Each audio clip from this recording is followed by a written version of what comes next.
Olá, boa tarde. Aqui mais uma aula do nosso curso de Eletrodinâmica Clássica da pós-graduação. Então, estamos aqui discutindo a propagação de ondas eletromagnéticas em meios materiais, né? Tomando como ponto de partida as equações de Maxwell macroscópicas. Então, das equações de Maxwell macroscópicas, né? Vamos mostrar aqui um slide. Nós obtivemos, né, na aula passada, a equação de Helmholtz. Vou mostrar aqui o slide, né? Então, essa equação aqui, que a gente chama de equação de Helmholtz, né, a gente teve que tomar algumas hipóteses sobre o meio material, né, a hipótese de linearidade, de isotropia, de uma resposta espacialmente local, e também de que o meio seja homogêneo. Tá? Então, essa equação, então, é uma equação diferencial que, para meios dispersivos, né, ela substitui a equação de onda. Né? A equação de onda, a rigor, não vale quando eu tenho dispersão, quando as constantes materiais, a constante dielétrica, a permeabilidade magnética, dependendo da frequência, basta que uma das duas, dependendo da frequência, tipicamente, né, o mais comum é a dependência aqui na frequência na constante dielétrica, né?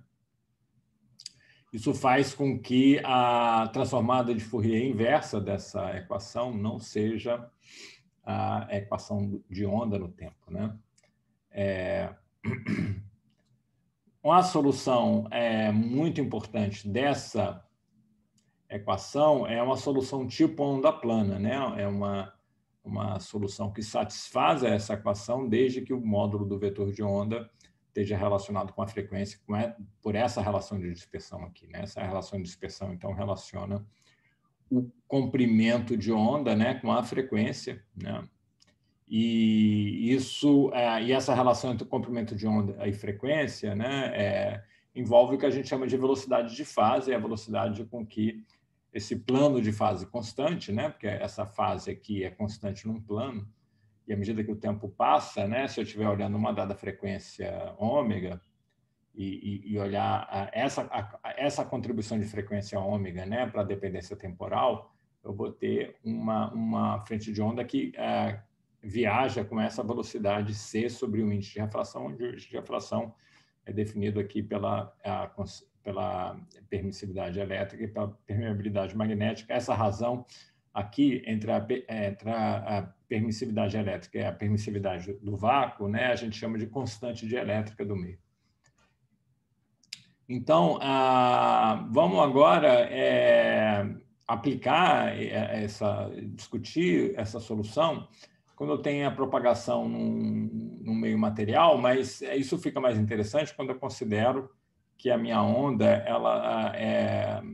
se propaga de um meio material em direção a um outro meio material, e aí eu tenho uma interface. Vamos supor aqui, o problema mais simples, né, é que eu tenho uma interface plana entre dois meios materiais distintos, né? Então, esse primeiro meio aqui pode até ser o vácuo, por exemplo, aí nesses casos essas constantes seriam as constantes do vácuo, né? E esse meio pode ser, por exemplo, um pedaço de vidro, né? Bem extenso. O vidro é um material isotrópico, né? Porque ele não tem estrutura cristalina, ele é amorfo, né? Como a gente diz. E se a minha intensidade não for alta, eu posso realmente desprezar efeitos não lineares, né? Então, eu vou ter um efeito de refração, que a gente chama, e reflexão, que está ilustrado aqui, né? A refração aqui é um prisma de vidro, né? E aqui eu tenho uma onda que vem, né? Esse feixe de luz aqui, né? Que eu posso modelizar por uma onda plana, num certo limite, né? Sob certas condições, e aí vou ter a refração para dentro do meio. Repara que essa refração separa as cores diferentes presentes aqui no espectro da luz branca. A gente vai discutir esse efeito que a gente chama de efeito de dispersão, né? E a separação fica mais evidente aqui, né? Você separa as diferentes frequências ou comprimentos de onda presentes aqui nessa luz branca, né? Que elas estão essas componentes de Fourier estão misturadas, e aqui eu separei nesse processo de refração. Agora, eu tenho também reflexão, que não está aqui ilustrado nesse desenho. Então, quando eu tiver uma onda plana propagando nesse meio homogêneo aqui, quando ele chega nessa interface plana, que separa esse meio desse outro meio também homogêneo, linear, isotrópico, etc., né, eu tenho esses dois efeitos simultâneos. Eu vou ter a reflexão e vou ter a refração. Então, aqui está a minha onda plana, né? Então, isso aqui eu posso pensar de duas maneiras. Ou eu estou dizendo que eu estou olhando uma dada componente de Fourier, e essa parte aqui seria a componente de Fourier que eu estou olhando, que eu estou interessado. Ou eu posso pensar de uma maneira que parece menos geral, né? Que eu tenho uma dependência temporal específica dessa forma elevada a menos I ômega t, né? Essas duas maneiras de encarar esse cálculo aqui são equivalentes, né? Ou eu penso que eu estou calculando no regime de frequência, ou eu imagino que eu estou supondo que eu tenho uma dependência, um campo com uma dependência temporal muito particular, né? Que é essa aqui, que é justamente o núcleo da transformada de Fourier, né? Então, por isso aqui, essas duas maneiras de pensar são equivalentes.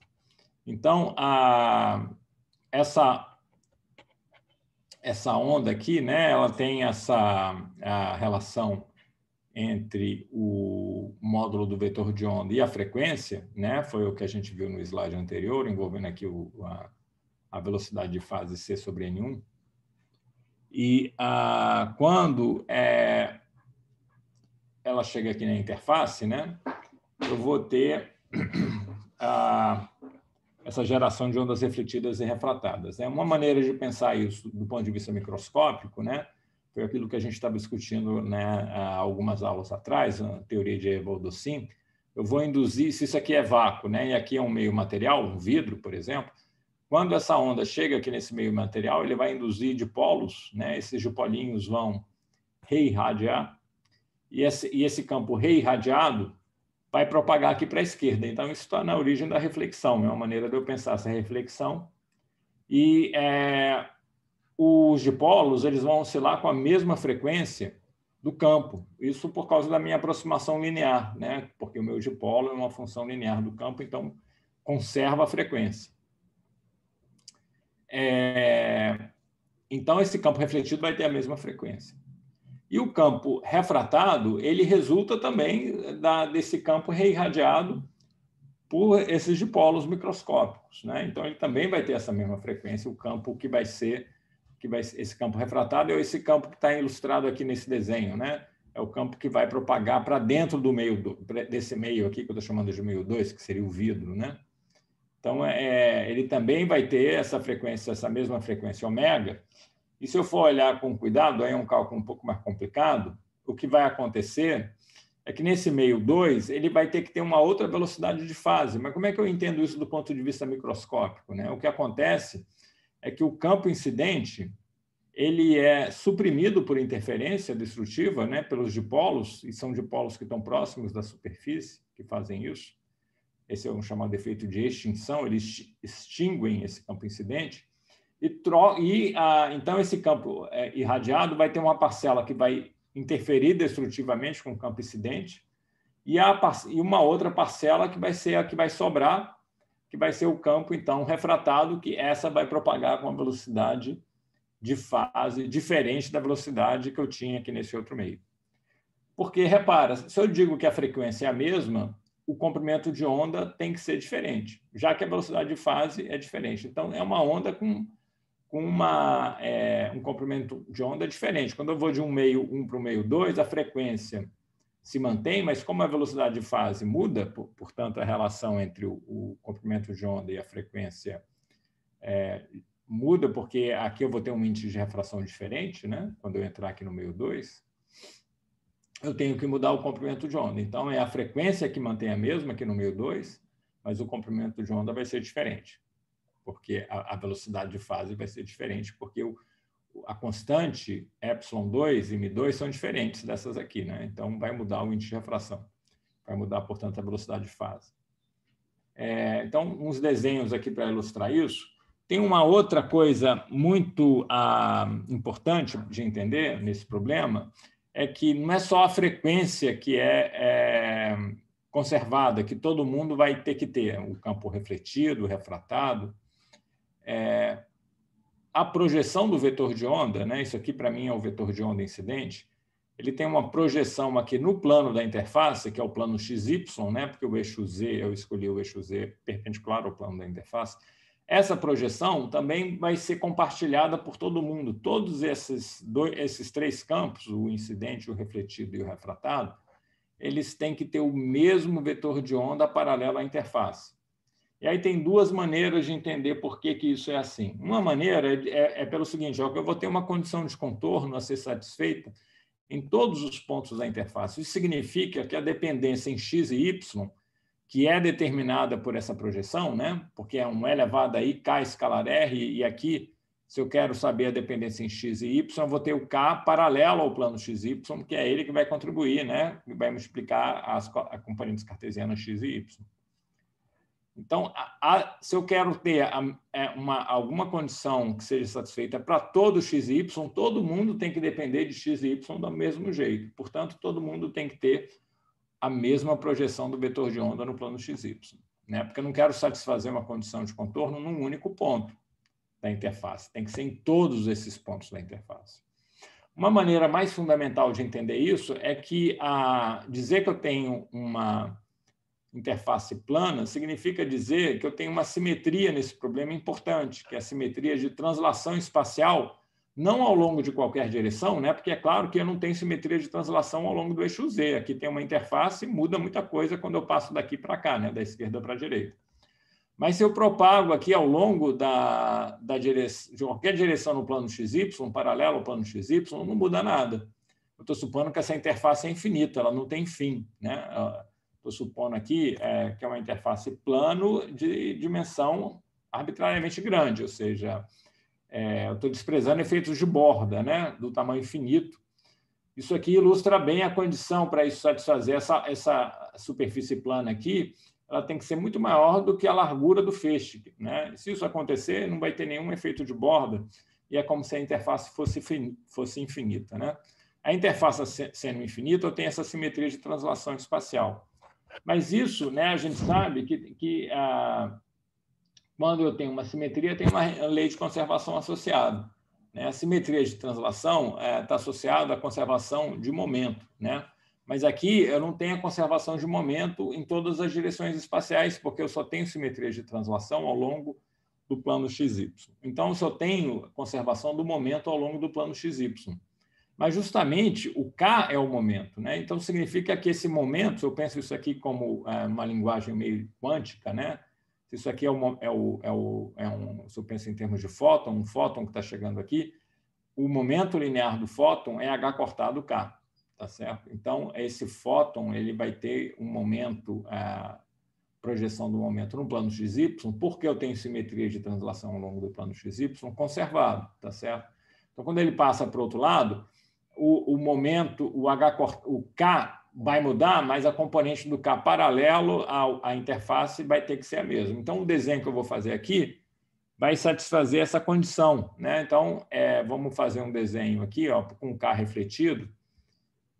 Esse K refletido tem duas condições que ele tem que satisfazer. Primeiro, ele tem que ter a mesma projeção que o K incidente, tá certo? Eu desenhei ele aqui com cuidado para ter a mesma projeção. Mas eu não desenhei um K refletido assim, né? Aí tem uma outra condição que eu estou usando aqui. Por exemplo, o meu K refletido, ele não pode ser assim, ó, por exemplo. Um vetor assim. Por quê? Porque ele tem que ter o mesmo módulo do K incidente. E por que ele tem o mesmo módulo? Porque essa onda refletida tem a mesma frequência e a velocidade de fase é a mesma, porque eu estou no mesmo meio, né? Então, é essa equação que está aqui. O módulo do K refletido é igual ao módulo do K incidente. Se eu combino isso com o fato de que a projeção é a mesma, eu chego à conclusão que esse ângulo aqui, né, que eu vou mostrar, vamos ver se ele aparece aqui.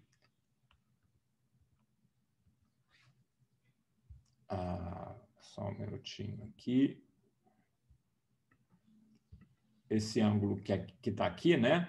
ele tem que ser igual a esse, tá certo? Porque esse triângulo, na verdade, é idêntico a esse triângulo aqui, né? Porque esse lado é igual a esse lado e são um triângulo retângulo, né? Esse cateto é igual a esse cateto e essa hipotenusa também é igual a essa hipotenusa, portanto, são triângulos idênticos, todos os lados são iguais e os ângulos são iguais, né? Esse ângulo aqui, que é igual a esse lado, ângulo aqui desse triângulo, né? É igual a esse ângulo aqui, que é igual a esse aqui, né? Tá certo? Então, isso é a lei da reflexão. Essa reflexão, a gente diz que ela é especular, né? Que a luz refletida, ela é refletida de tal forma que a direção de propagação forma um ângulo com a direção normal idêntico ao ângulo que a direção de incidência faz, tá certo? Essa reflexão especular, ela é consequência da simetria plana, tá certo? Um bom espelho, para me permitir ver a minha imagem, ele tem que ser bem liso, né? Se eu tenho uma superfície rugosa aqui, eu quebro essa simetria plana. Se eu tenho uma superfície rugosa, eu não vou ter reflexão especular, portanto, né? Não vai servir como espelho, tá certo?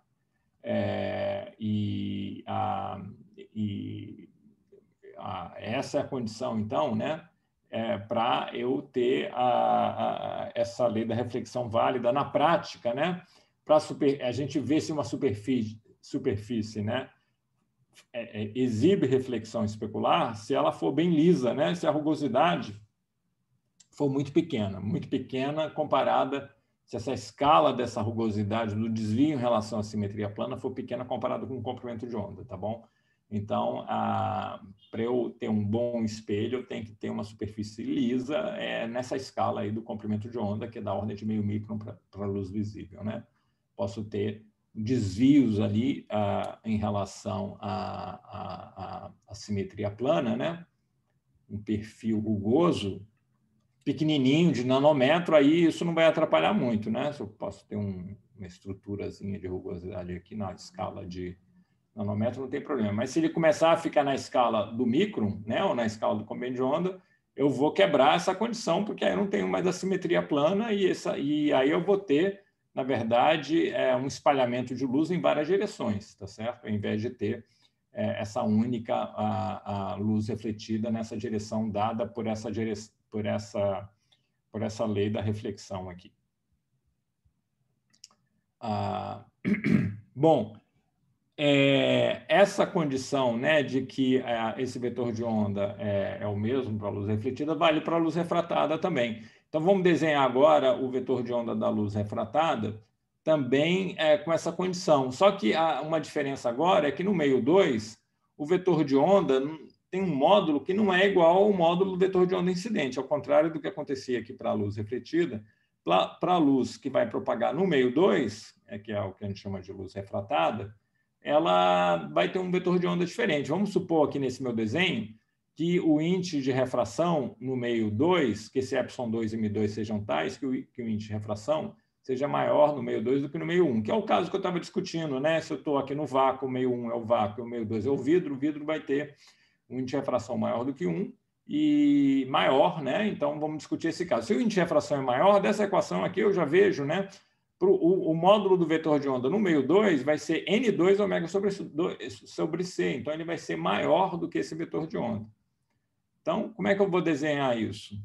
Vamos fazer. Tem que ser um vetor assim. Ele é um vetor maior, mas com a mesma projeção, né? Tá certo? Então, ele não pode ser um vetor que tenha a mesma direção do vetor de onda incidente. Vai ter que ter uma deflexão, né? Eu vou ter que ter uma mudança de direção, né? Que é aparente aqui nesse desenho aqui do prisma, né? Eu estava nessa direção e eu me aproximei da normal, né? Nesse caso, porque o vidro tem um índice maior do que o ar, que está aqui, ou do que o vácuo, né? É isso que está acontecendo aqui também, né? Esse ângulo aqui, esse K2, como ele é maior do que, ele tem um módulo maior do que do módulo do K incidente, da onda incidente, e ele tem a mesma projeção, ele vai ter que estar mais próximo da direção normal, tá certo? Se fosse o contrário, né? Se ele tivesse um módulo menor, eu teria que desenhar alguma coisa assim, ó. Seria o caso em que eu estivesse propagando ao contrário, né? Se isso aqui fosse o vidro e aqui fosse o vácuo, o vetor de onda ia diminuir, então ia ter que desenhar um vetor assim, né? Aí ele ia se afastar da normal, nesse caso, para manter a mesma projeção, né?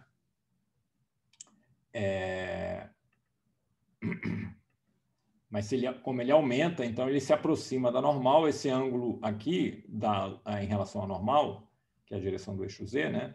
Ele para a onda refratada vai ser menor do que o ângulo de incidência, que é o θ1. Vamos ser um pouco mais quantitativo, né? Aqui. Então, isso é porque esse vetor de onda K2 ele é N2 ômega sobre C, e se o N2 é maior do que o N1, esse módulo de K2 vai ser maior do que o módulo de K1, que é o Kin, né? Que eu estou chamando de incidente. Então, está aqui a expressão do campo, né? Dessa onda refratada. Então, aqui envolvendo o K2 é a mesma frequência, né? Vai ter uma amplitude aqui, que eu vou ter que determinar. A mesma frequência, o K2 eu sei quanto ele é, eu sei o módulo dele e sei a direção dele. Vou ser um pouco mais quantitativo aqui.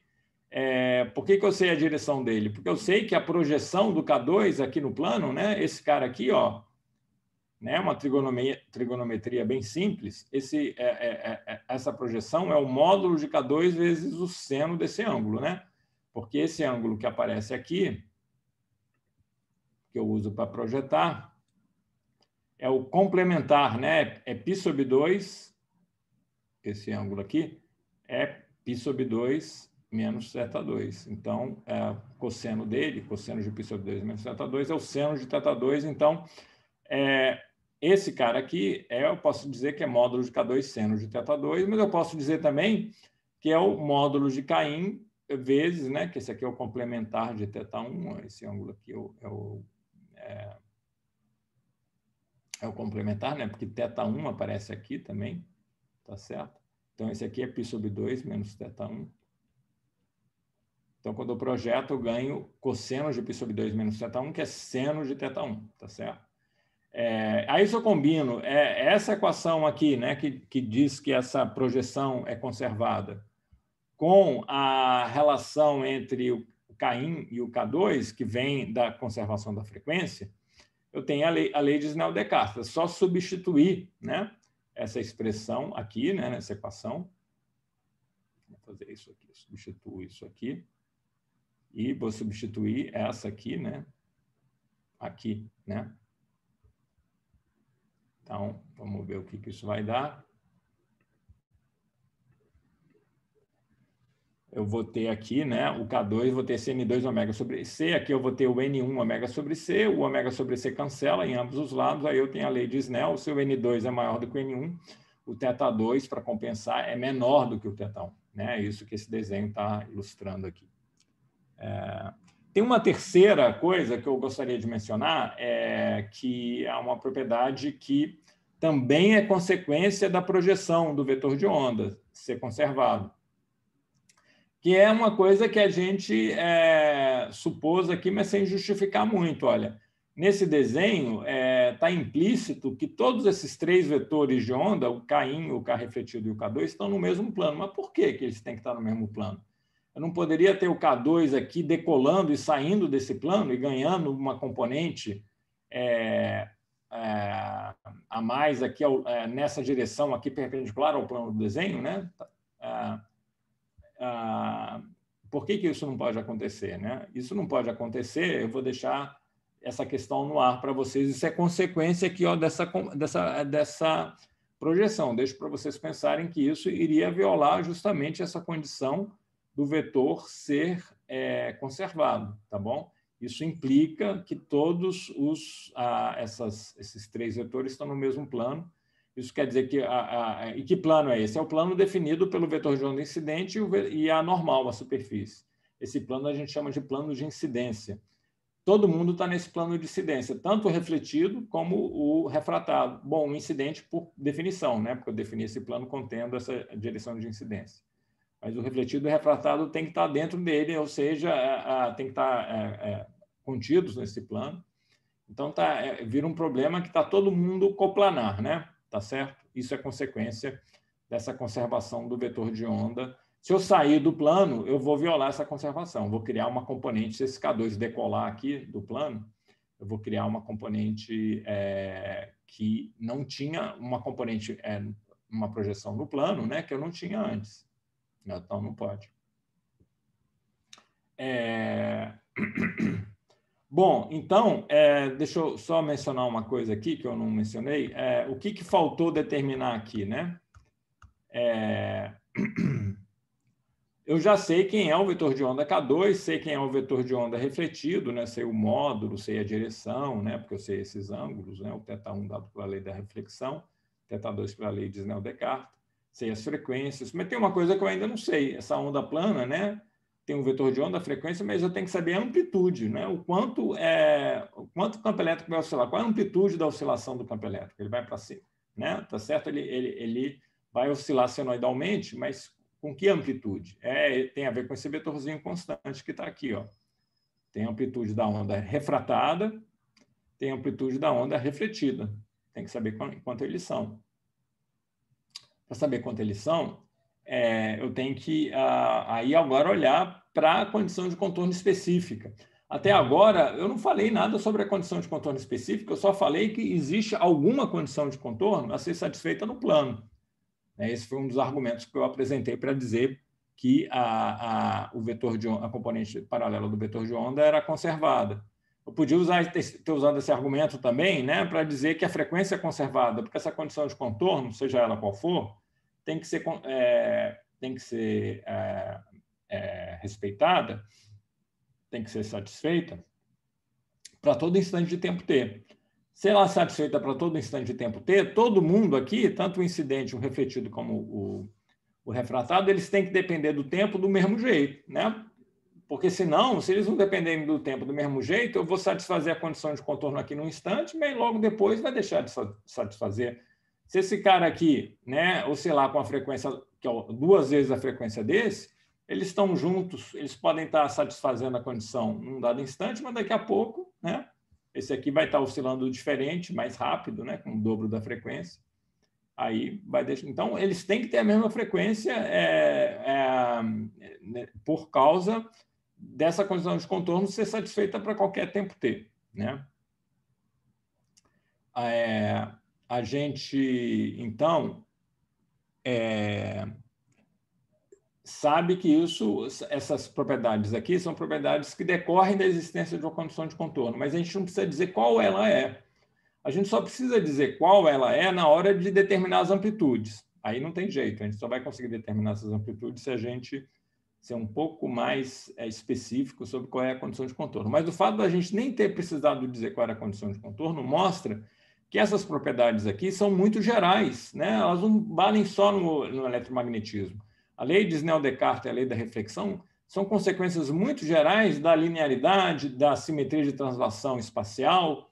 Vale para qualquer efeito ondulatório satisfazendo essas condições, né? Vale para uma onda sonora, né? Se eu tiver um regime linear e se minha interface for plana, né?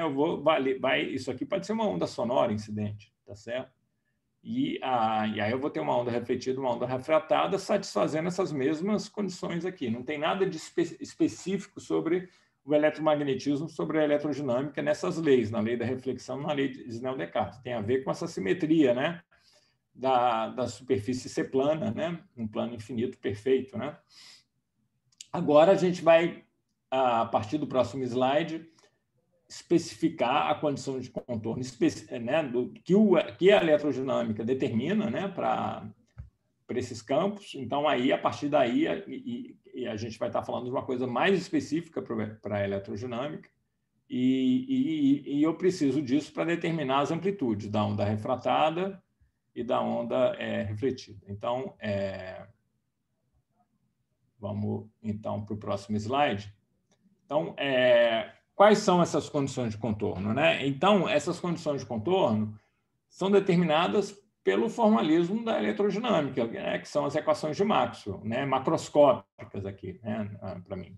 Então, eu vou olhar aqui para a lei de Faraday, no regime de frequência, né, no regime temporal, é ROT de E igual a menos dB dt, né? A derivada temporal vira esse I ômega aqui, né? Vira menos I ômega, menos com menos dá mais, né? Lembrando aqui vamos lembrar, né? Eu estou escrevendo as equações de Maxwell aqui no regime de frequência, então a derivada temporal virou um menos I ômega, e na lei de Faraday eu tinha um menos, que cancelou com esse menos, aí ficou esse mais I ômega aqui. Já a corrente de deslocamento, ela depende de mais a derivada do deslocamento elétrico, tá certo? Então, fica com menos I ômega aqui, né? Porque mais a derivada vai dar um menos I ômega, então ficou com esse menos I ômega aqui quando eu tomo a transformada de Fourier, passando do tempo para a frequência, né? Então, isso aqui é o termo de corrente de deslocamento de Maxwell, da lei de Ampère-Maxwell, né? E aqui, lembrando que eu não tenho a corrente, porque eu estou supondo que eu tenho um meio dielétrico. Não tem elétrons livres, não tem elétrons de condução, né? Ok. Então, agora eu vou usar aquelas equações constitutivas, né? Tem essa equação que relaciona o B com o H. O B é a permeabilidade do meio material vezes o H, né? Esse cara pode depender da frequência. E o D é a permissividade elétrica vezes o campo elétrico, né? Então, consigo escrever essas equações aqui em termos do E e do H somente, né? Eliminando o B e o D, eliminando o campo magnético e o deslocamento elétrico. Ok. Então, eu olho para essa equação aqui agora eu, sabendo, né, a nossa discussão sobre o significado do rotacional, né? O que é o rotacional? O rotacional é a derivada ao longo de uma direção perpendicular ao campo elétrico em cada ponto, né? Tá certo?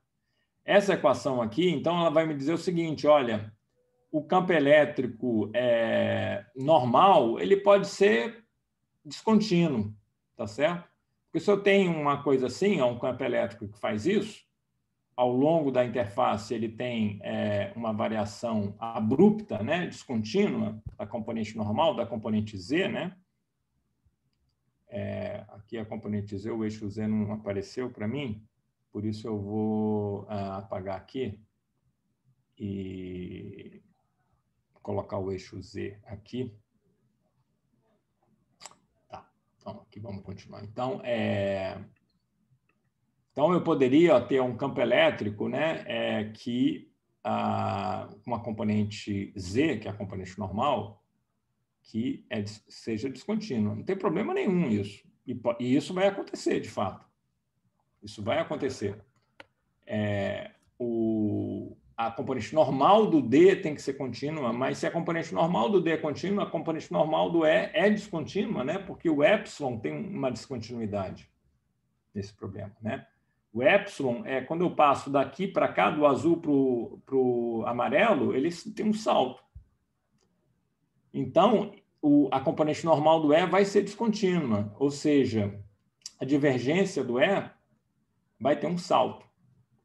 Mas isso não viola nenhuma equação de Maxwell. Não tem problema.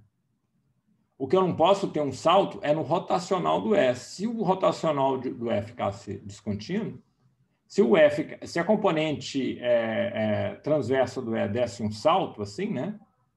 Vamos apagar aqui e fazer um desenho aqui, né? Digamos que eu tenho aqui desse lado o valor do E assim, desse jeito, e do lado direito, imediatamente na vizinhança, né, imediata, né, do outro lado da interface, mas infinitamente próximo da interface, se eu tenho uma situação dessa, eu vou ter uma variação abrupta do E ao longo da direção transversa do E. Isso significa que o rotacional do E, né, quando eu tenho uma função descontínua, a derivada é infinita, né? Então, essa descontinuidade da componente, essa descontinuidade de um campo vetorial ao longo de uma direção perpendicular, né, ao longo dessa direção aqui, perpendicular ao próprio campo, localmente, isso é traduzido pelo rotacional. dizer que ela varia de forma descontínua, né? Quando a função varia de forma descontínua, a derivada é infinita. Então, o hot de E teria que ser infinito. Mas se eu olho para essa equação, olha, não faz sentido ser infinito, porque o mi ele pode ser descontínuo, mas ele é finito, né? E o h é finito também. Então, as componentes do E nesse plano têm que ser contínuas. A componente Z pode ser descontínua e vai ser descontínua.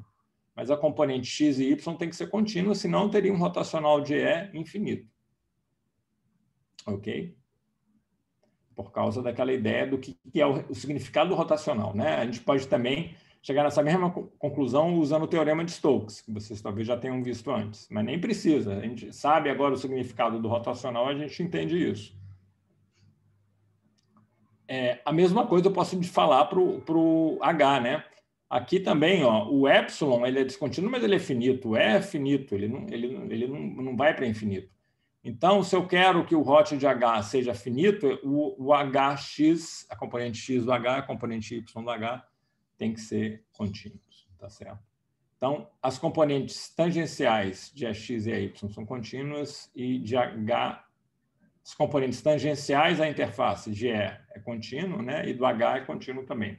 A componente normal do D é contínua, tá certo? Isso eu deixo para vocês mostrarem, a gente não vai usar. Mas, para completar, a gente não precisa usar todas as condições de contorno que têm que ser satisfeitas, porque elas não são todas independentes. Basta eu usar essas duas aqui. Eu não preciso usar essa condição aqui, que o dz, isso vem do fato, isso vem da lei de Gauss, tá? O dz é contínuo. Repare que o dz ser contínuo implica que o ez é descontínuo, né? O ez não é contínuo.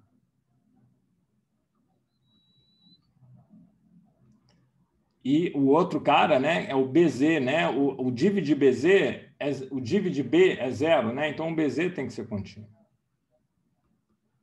É aquela coisa de não ter monopolo magnético, né? O BZ tem que ser contínuo, mas o HZ então vai ser descontínuo se eu tiver uma descontinuidade da permeabilidade magnética, né?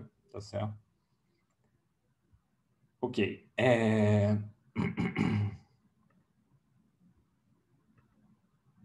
Então, cuidado, né? Nem todo mundo, nem esses vetores, né? Esses 4 vetores, né? E, D, B e H, todos os 4 são descontínuos. Eles têm componentes contínuas e têm componentes descontínuas, tá certo?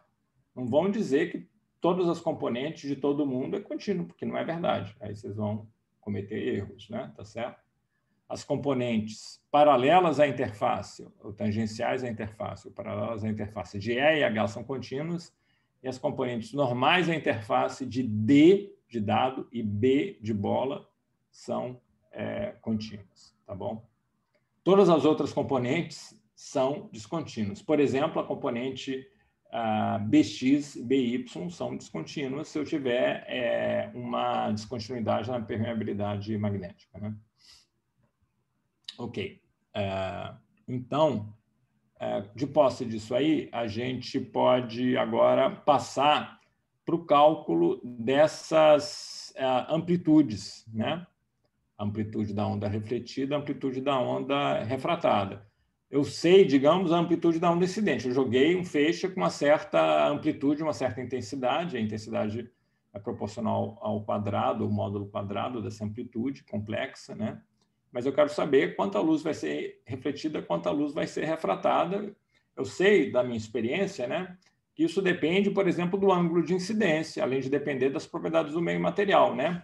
Se eu tenho uma superfície bem plana de água, né, eu deixo um copo d'água bem quietinho, parado para a superfície ficar bem plana, né, sem nenhuma rugosidade, para ter reflexão especular, e tento usar isso como um espelho, olhando de cima para baixo, não vai funcionar bem, porque vai refletir pouca luz na incidência. Então, esse é o caso em que eu estou olhando a incidência normal no copo d'água. Estou olhando a ver se a minha imagem é refletida na superfície do copo d'água. Não vai funcionar muito bem.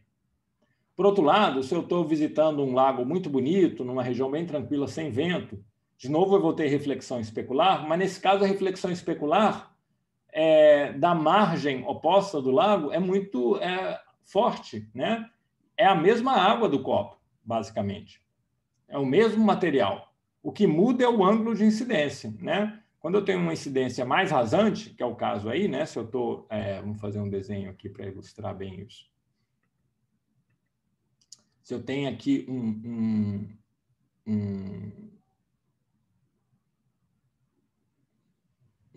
lago, né? E eu estou aqui. O desenho aqui não está muito bonito, né? E tem uma árvore. Aqui está a superfície plana, que deveria ser plana, né? Vamos ver se eu consigo desenhar algo que seja mais plano aqui. Aqui é importante, então vou caprichar um pouquinho mais. Importante que isso aqui seja um plano, realmente, né? Para ter reflexão especular, né? Aí, ó, eu vou ver a imagem dessa árvore aqui, né? Porque aí eu estou falando de uma incidência, né, com um ângulo em relação à normal, né, que vamos ver aqui se eu consigo colocar um tracejado.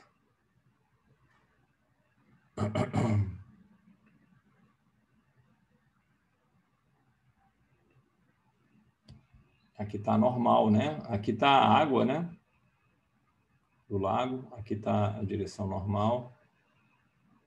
E aqui é o ângulo de incidência.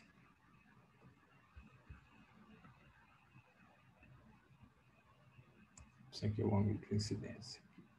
E esse ângulo de incidência aqui, nesse caso, ele é, ao contrário do caso que eu tento ver a minha imagem na superfície da água, no espelho da água do copo, né? Eu tenho uma incidência normal. Aqui eu tenho uma incidência mais rasante. Quanto mais rasante, melhor vai ser a qualidade da reflexão, porque mais luz vai ser refletida. Tudo isso para dizer que esse aqui é o ângulo θ1, né? Que quanto maior esse ângulo θ1 aqui, maior vai ser a minha reflexão, como a gente vai ver, tá bom? Pelo menos no caso de luz não polarizada, tá bom?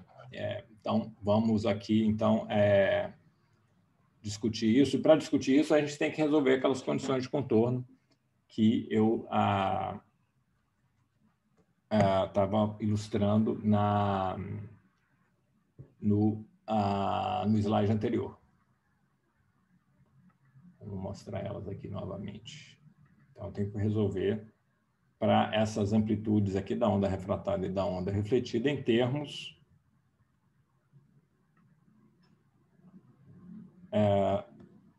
vamos ver se eu volto aqui. Em termos, eu tenho que resolver essas condições de contorno, né? A continuidade das componentes paralelas à interface do campo elétrico e do campo H. Tem que resolver isso em termos dessas minhas amplitudes. Só que eu tenho que chamar a atenção aqui que esse é um problema que envolve vetores, né? Isso aqui é uma amplitude vetorial. Tem uma coisa que eu sei sobre esse vetor. Esses vetores todos aqui, o E0, o E0', o E0 duas linhas, eles têm que ser perpendiculares aos vetores de onda correspondentes, porque essa onda aqui é uma onda transversa, né? Esse campo elétrico aqui, nessa região, ele tem que satisfazer div de E igual a zero, né? Nessa região homogênea, o div de E é nulo, né? Só na interface que eu tenho, por causa da descontinuidade do epsilon, que eu tenho uma coisa um pouco diferente, né? Mas, quando eu olho aqui, só na região 2 ou só na região 1, sem olhar para a interface, o div de E tem que ser nulo. Porque o epsilon é homogêneo, o div de D é nulo, e o div de D ser nulo, nessa região homogênea, implica que o div de E é nulo. Então, esse desenho aqui é um desenho do mesmo problema. Aqui está a minha interface plana, mas aqui eu tentei fazer um desenho 3D, né? E aqui eu estou definindo uma base de vetores de polarização para eu poder resolver esse problema vetorial de forma conveniente, né? Como isso são vetores, né? É interessante decompor numa base, mas eu não vou decompor na base x chapéu, y chapéu, z chapéu, né? Nas componentes cartesianas, porque esse vetor, campo elétrico, ele tem que ser perpendicular ao vetor K. Então, eu tenho que definir uma base mais conveniente. A base mais conveniente para resolver esse problema da reflexão e refração por uma interface plana é usar como referência aquele plano de incidência que a gente já mencionou anteriormente. Lembra que eu tinha dito que todos os vetores de onda eles estão contidos naquele plano definido pelo vetor de onda incidente e pela normal Z. É esse plano que está aqui, né? Tá certo? Aqui tem um outro plano perpendicular, né, a esse plano de incidência. Então, o plano de incidência, deixa eu ser mais claro aqui.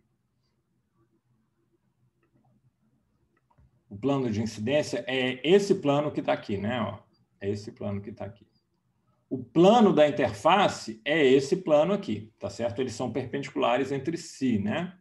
Então, aqui, ó, é um ângulo reto. Tá bom?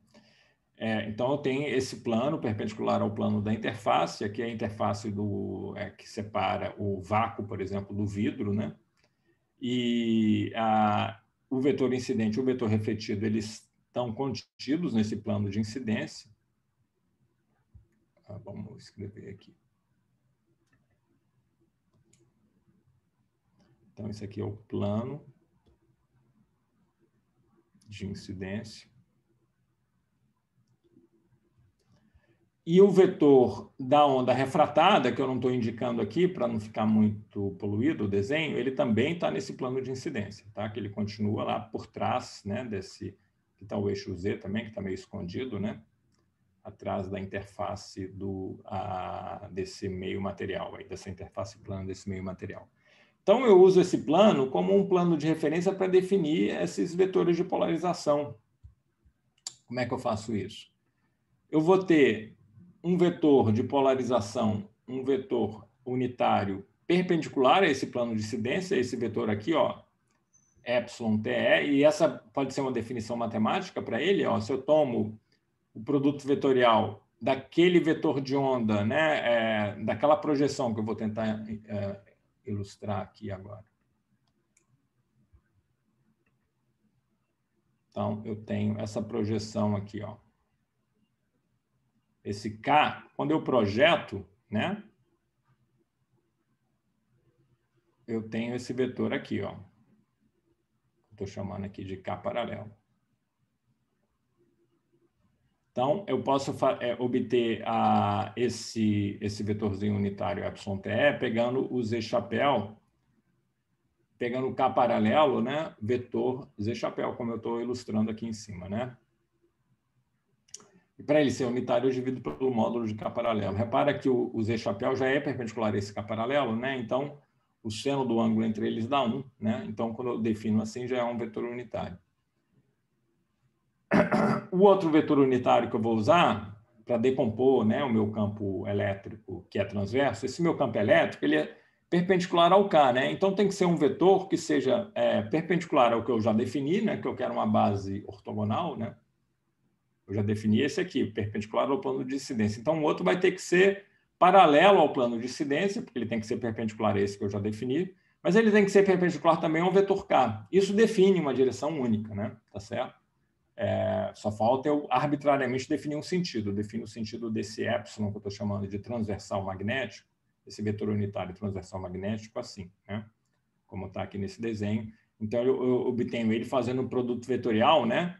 Do meu... aqui tem só um pequeno probleminha que eu tenho que dividir, né? Pelo módulo, né? Dividido pelo módulo de Caim. Então, eu tinha que ter usado o vetor unitário aqui, né? Então, esse cara aqui tem que ter norma unitária, então eu divido pelo módulo desse. Esse aqui já tem módulo 1, o seno do ângulo entre eles é 1 também, né? Então, quando eu faço esse produto vetorial desse vetor pelo Caim, eu vou ter esse vetor epsilon TM aqui, né? Tá certo? Eu faço a mesma coisa para as ondas refletidas e refratadas, tá certo? Repara que tem uma questão aqui importante, enquanto que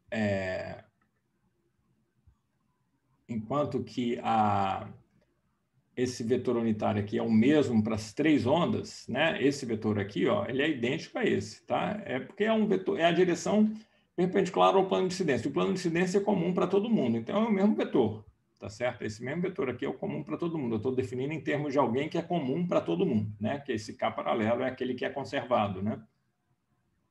Agora, o epsilon TM, ele não é o mesmo. Repare esse vetor unitário aqui, ele não é o mesmo desse aqui. Por que que não pode ser o mesmo? Porque ele tem que ser perpendicular ao K. Mas esse K aqui é muito diferente desse, né? O K refletido é muito diferente do K incidente.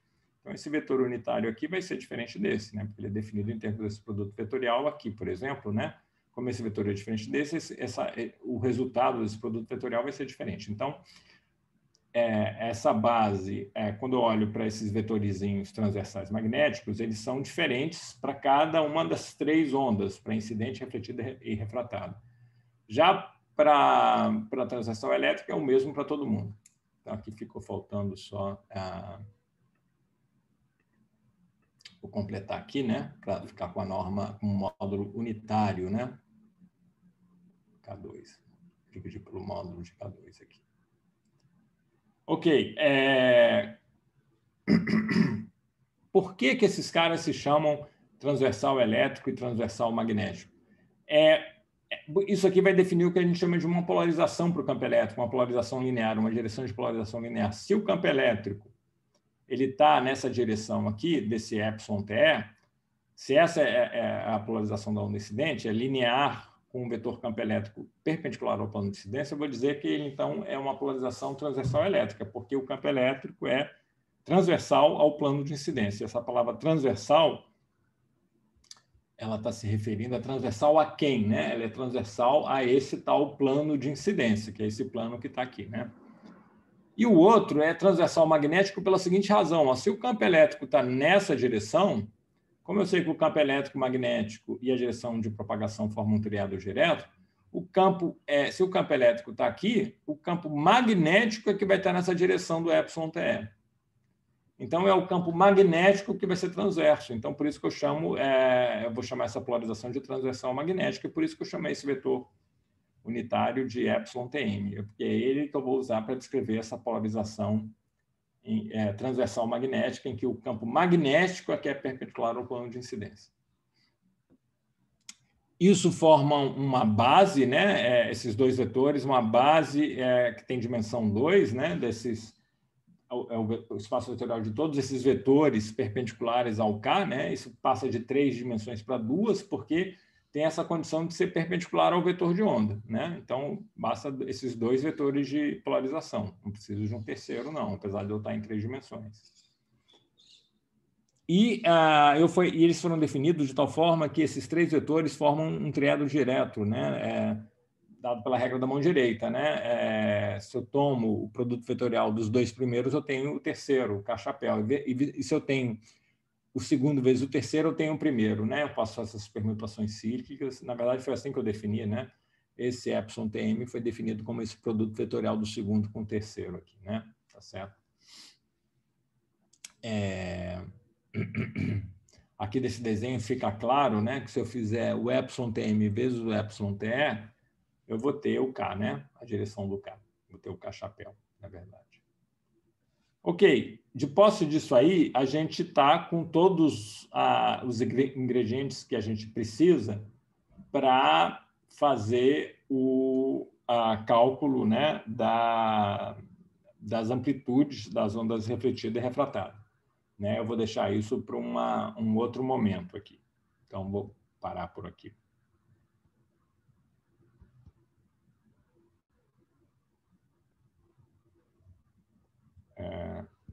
Ok.